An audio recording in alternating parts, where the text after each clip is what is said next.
ये share market क्या होता है, स्टॉक मार्केट क्या होता है, शेयर कैसे खरीदते हैं, शेयर कैसे बेचते हैं, कंपनी में हिस्सेदारी कैसे बढ़ाते हैं, प्राइमरी मार्केट क्या होता है, सेकेंडरी मार्केट क्या होता है, एक्सचेंजेस क्या होता है, Nifty, bank Nifty, BSE, NSE, ये क्या होते हैं। तो आज हम इन्हीं पे सब पे बात करने वाले हैं। तो आइए चलते हैं। नमस्कार दोस्तों, मैं हूं शैलेंद्र और स्वागत है आपका मार्केट मिस्ट्री चैनल पे। आज हम बात करेंगे शेयर मार्केट के बारे में। ये शेयर मार्केट होता क्या है, स्टॉक मार्केट होता क्या है। शेयर मार्केट को हम स्टॉक मार्केट भी कहते हैं। आपने सबने सुन रखा होगा शेयर मार्केट। तो शेयर मार्केट अपने आप में एक बहुत बड़ा नाम है। जैसे जो लोग इसके नाम से सुनते ही लोगों के मन में एक डर सा आ जाता है। तो वो डर क्यों आ जाता है, क्या कारण है कि शेयर मार्केट के नाम से डर आ जाता है आम लोगों के। तो डर इसलिए आ जाता है कि जब हमें कोई भी चीज़ की पूरी जानकारी नहीं रहती तो हमें डर लगने लग रहा है उस चीज़ से। तो आज हम जानेंगे शेयर मार्केट क्या है, इसमें प्राइमरी और सेकेंडरी मार्केट क्या होते हैं, इसमें कैसे शेयर खरीदते हैं। सो पहले बात करेंगे कि शेयर मार्केट क्या है। शेयर का मतलब होता है हिस्सा, और शेयर मार्केट में शेयर का मतलब होता है किसी कंपनी का हिस्सा खरीदना। किसी कंपनी के जब हम शेयर खरीदते हैं यानी उसकी हिस्सेदारी खरीदते हैं तो हम उसको शेयर बोलते हैं। और वो शेयर कैसे खरीदते हैं, जैसे एक उदाहरण से समझ लें। जैसे मान लो किसी कंपनी ने 1 लाख शेयर इशू किए, आप उसमें से 10,000 शेयर खरीद लेते हैं, तो आप उस कंपनी के 10% के हिस्सेदार यानी 10% के मालिक बन जाते हैं उस कंपनी के।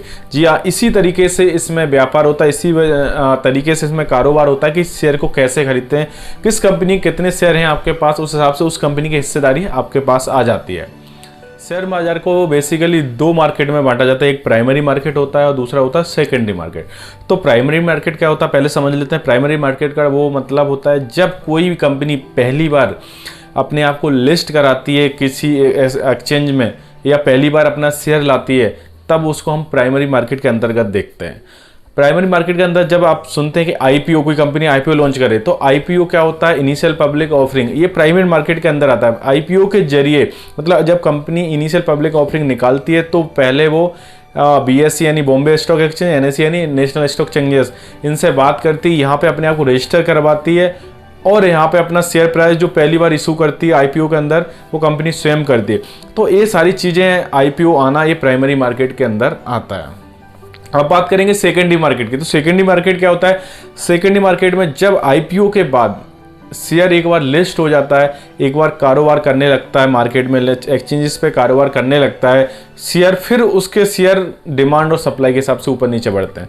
तो ऐसे जो शेयर लिस्ट हो चुके हैं, ऑलरेडी कारोबार कर रहे हैं, उनको हम सेकेंडरी मार्केट में देखते हैं। तो सेकेंडरी मार्केट में कौन कौन सी चीज़ें आती है, जैसे म्यूचुअल फंड आ जाता है, आपका एसआईपी आ जाता है, डेरिवेटिव यानी वायदा कारोबार आता है, फ्यूचर ऑप्शन आते हैं। इस सारी चीज़ें जो होती हैं सेकेंडरी मार्केट में आती है। अब बात करेंगे शेयर मार्केट के 2 बड़े एक्सचेंजेस के बारे में। ये 2 बड़े एक्सचेंजेस कौन से हैं। सो पहला इसमें बॉम्बे स्टॉक एक्सचेंज यानी बीएसई, इसका सूचांक है वो सेंसेक्स है, और दूसरा हमारा बड़ा एक्सचेंज है वो है नेशनल स्टॉक एक्सचेंज, इसका सूचांक है निफ्टी। तो निफ्टी और सेंसेक्स दोनों क्या है, तो बेसिकली सेंसेक्स में टॉप 30 कंपनियाँ वैल्यू के हिसाब से, मार्केट कैपिटलाइजेशन के हिसाब से, ये जो बड़ी कंपनियां होती हैं वो टॉप 30 उस सेंसेक्स में रखी जाती है। यानी सेंसेक्स कभी बढ़ रहा है तो उनके अंदर जो टॉप 30 कंपनियां रजिस्टर हैं वो ऊपर नीचे बढ़ते होती हैं, तभी सेंसेक्स ऊपर नीचे होता है। वैसे ही अगर बात करें हम निफ्टी की, तो निफ्टी के अंदर टॉप 50 कंपनियां रहती हैं जो मार्केट कैप के हिसाब से और वैल्यू के हिसाब से मार्केट में सबसे आगे होती हैं, सबसे बड़ी होती है, कारोबार के हिसाब से भी वो निफ्टी को चलाती है। निफ्टी कभी भी ऊपर या नीचे होता है या शेयर प्राइस उसका बढ़ता है तो इसके अंदर जो काम करने वाली कंपनियां हैं उनके शेयर प्राइस बेसिकली ये दोनों एक्सचेंज की हमें मदद लगती है जब हम शेयर बाजार में कारोबार करते हैं। तो ये दोनों के लिए, इन्हीं दोनों के जरिए हम शेयर को खरीदते हैं और बेचते हैं। इसके पहले और एक आता है ब्रोकर यानी दलाल। ये ब्रोकर के जरिए हम अपने एक अकाउंट खुलवाते हैं और उस अकाउंट से हम अपने शेयर की ट्रेडिंग करते हैं, यानी शेयर की खरीदी और बेची करते हैं। जिसमें हम कोई शेयर खरीदते हैं वो हमारा ब्रोकर को हम ऑर्डर डालते हैं, उसमें सौदा खरीदते हैं तो वो हमारे ब्रोकर के पास जाता है। ब्रोकर एक्सचेंजेस को भेजता है, यानी आपने कहाँ खरीदा, आपने बीएसई में खरीदा तो बीएसई के पास भेजेगा, एनएसई में खरीदा तो एनएसई के पास भेजेगा, वहाँ से आपका ऑर्डर आता है और वो शेयर खरीद के आपके डीमेट में आ जाते हैं।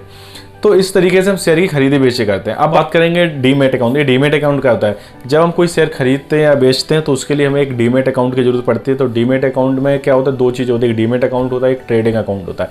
तो ये बेसिकली ब्रोकर के यहाँ खुलवाना होता है। जैसे आपने बड़े ब्रोकर के नाम सुने होंगे, जेरोदा है, अप स्टॉक है, बैंकिंग में जाके देखें तो आईसीआई बैंक का है, एचडीएफसी बैंक का है, एक्सिस बैंक का है।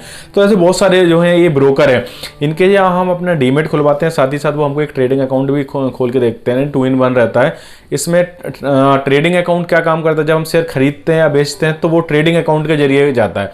और कोई शेयर हमने लेके रखना है लॉन्ग टर्म के लिए, डिलीवरी लेके रखनी है, यानी खरीद के हमने रख लिया, अब हम चाहते हैं कि 2 महीने 3 महीने बाद बेचेंगे, तो वो हमारे डीमेट में स्टोर रहता है। तो जब भी हमें शेयर खरीदना या बेचना रहेगा तो हमें डीमेट अकाउंट की जरूरत पड़ती है। तो डीमेट अकाउंट खुलवाने के लिए आपको क्या करना होगा, अपना आईडी एड्रेस प्रूफ देना, यानी आईडी में आप पैन कार्ड वगैरह दे सकते हैं, एड्रेस में अपना आधार कार्ड दे सकते हैं, इनकम प्रूफ देना होगा, उसमें आप बैंक स्टेटमेंट दे सकते हैं, और आपके अकाउंट डिटेल के लिए कैंसिल चेक दे सकते हैं, और 2 फोटोग्राफ। तो ये सारी चीज़ें देने के बाद आप किसी भी लीडिंग ब्रोकर के या डिस्काउंट ब्रोकर के यहाँ खुलवा सकते हैं खाता, जैसे जरोदा मैंने बताया, प्रेस स्टॉक बताया, और इसके साथ साथ मैंने आपको ICICI बैंक बताया, HDFC बैंक का बताया। तो ये सारे जगह हैं जहाँ पे आप खुलवा सकते हैं। इसी के साथ साथ मैं आप जरोदा डीमेट अकाउंट के लिए लिंक मैं अपने डिस्क्रिप्शन बॉक्स में नीचे दे रहा हूँ, आप चाहो तो वहाँ से भी खुलवा सकते हो। अगर ओवरऑल देखें तो शेयर मार्केट में काम करना ठीक है, तरीका सही है, लेकिन अगर आपको समझ है पूरी तो आप कर सकते हैं इसमें। बेसिकली जिन लोगों को पता नहीं होता है तो उनको डर लगता है, या जिन लोगों को हम बताते हैं कि नहीं शेयर मार्केट में तो पैसा डूबता है, ऐसा नहीं है। शेयर मार्केट अगर आप समझ है, अगर आपको समझ नहीं है तो पहले जानकारी लें पूरी इकट्ठी, फिर उसके बाद शेयर मार्केट में आए तो आपको आसानी समझ में आएगी कि शेयर मार्केट आसान भी है।